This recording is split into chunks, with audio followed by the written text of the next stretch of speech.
Hello everyone, I will start my daily routine makeup bago pumasok using number 7 moisturizer followed by Avene sun protection. At bago ako maglagay ng aking foundation, ilalagay ko muna ang aking Avene sun protection with SPF 50 with UVA and UVB. Just spread out po mula mukha hanggang leeg, pwede nyo rin i-apply. Tapos followed by L'Oreal foundation. Spread out nyo lang siya. Face and neck po.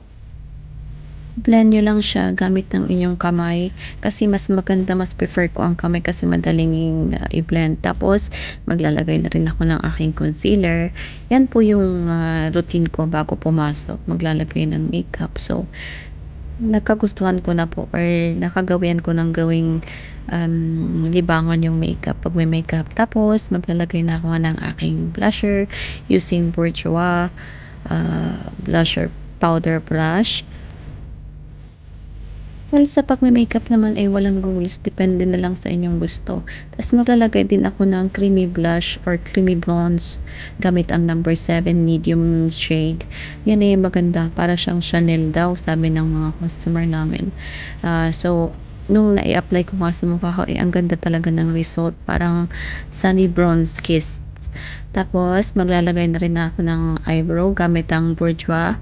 Ang shade niya is black brown, which is not very natural po sa ating eyebrow. Tapos ki-clean up ko lang siya ng Rimmel number 60 concealer. Napaka full coverage niya. At i-blend ko lang po yung concealer. Ayan, hindi ko siya kailangang burahin dahil mamaya mag-apply ako ng eyeshadow. Pagkatapos, just follow nyo lang po yung inyong hairline. Ayan, guhitan nyo lang, tapos i-clean up nyo lang siya ng concealer. Then, maglalagay na ako ng eyeshadow using number 7 din po. I-blend ko lang sa gilid yung may pagka-medium dark na brown. Ayan, i-blend ko lang siya ng maigi. Tapos, maglalagay din ako ng black brown na parang i-blend ko lang siya papasok ng eyelid ko, para mas magmukha siyang smoky at magiging parang deep crease.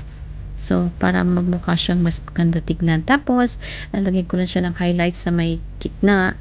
Tapos, sa may pinaka inner eyelid ko, yan, maglalagay ako ng light highlights. And then, sa may ibabaw ng eyelid, ayan, para magmukha siyang highlights. Gayahin nyo lang siya sa kabilang eyes. So, yan, mas maganda tignan pagka may pagka-dark sa may gilid, tapos sa may gitna is lighter ng konti. Then, sa may pinaka-inner eyelid, sa gilid, corner inner eyelid, magandang maglagay ng konting highlights para ma-enhance yung inyong eyeshadow. Okay. Yan, and after that, ng eyeshadow, maglalagay din ako ng number 7 mascara. Maganda yung mascara na yan dahil dinidefine niya yung inyong lashes at hindi nagdidikit-dikit.